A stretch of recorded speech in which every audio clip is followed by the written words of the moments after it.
আমরা number series নিয়ে আলোচনা করছিলাম। আমরা এর আগের ক্লাসে নাম্বার সিরিজের প্রথম ক্লাস আলোচনা করেছি। আজকে আমরা নাম্বার সিরিজ থেকে বেশ কিছু গুরুত্বপূর্ণ পয়েন্ট আমরা জানব। 1 নম্বর পয়েন্ট, এক মৌলিকও নয় যৌগিকও নয়, এই জিনিসটা প্রথমে জানতে হবে আমাদের। মানে এক মৌলিক সংখ্যাও না, যৌগিক সংখ্যা না। 2 ব্যতীত সমস্ত মৌলিক সংখ্যাই হলো বিজোড়।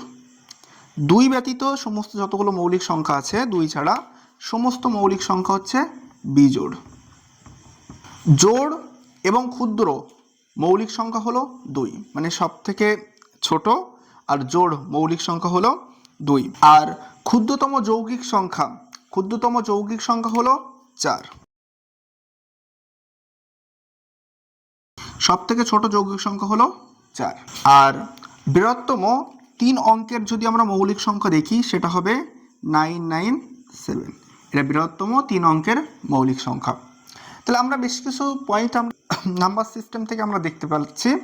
সেটা কি, 2 হলো মৌলিক সংখ্যা কিন্তু সব থেকে ছোট মৌলিক সংখ্যা, যেটা জোড়। আর 4 হলো সব থেকে ছোট যৌগিক সংখ্যা। আর আমরা দেখলাম যে 1 যে সংখ্যাটা সেটা মৌলিক সংখ্যাও না, যৌগিক সংখ্যাও না। মানে 1-এর যে কন্ডিশন, সেটা 1-এর কন্ডিশন মৌলিক সংখ্যার আন্ডারে পড়ছে না, যৌগিক সংখ্যার আন্ডারে পড়ছে না। আর 3 অঙ্কের সব থেকে বৃহত্তম মৌলিক সংখ্যা হলো 997। আচ্ছা, আর সব থেকে ক্ষুদ্রতম 3 অঙ্কের মৌলিক সংখ্যা হচ্ছে, 3 অঙ্কের মৌলিক সংখ্যা হচ্ছে কিনা 101। এটা হচ্ছে 3 অঙ্কের সব থেকে ক্ষুদ্রতম, আর এটা হচ্ছে বৃহত্তম।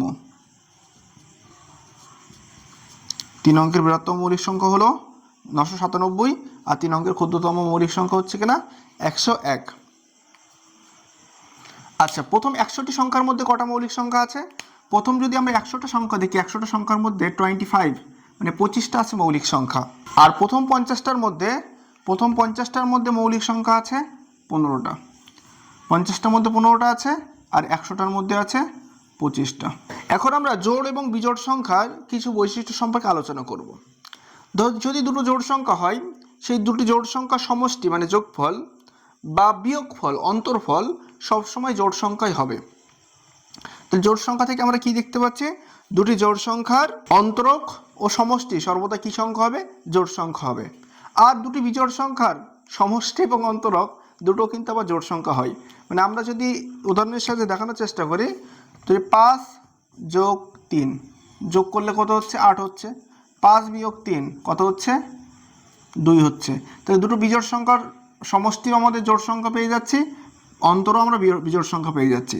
দুটি জোড় সংখ্যার সমষ্টি আমরা জোড় সংখ্যা পাচ্ছি, দুটি জোড় সংখ্যার অন্তরফল মানে বিয়োগফলও আমরা মানে জোড় সংখ্যায় পেয়ে যাচ্ছি। তাহলে মোটামুটি আজকে আমরা দেখলাম এই যে নাম্বার সিস্টেমের কিছু মানে গুরুত্বপূর্ণ পয়েন্ট সম্পর্কে আমরা দেখলাম, এবং এই পয়েন্টগুলো খুবই গুরুত্বপূর্ণ।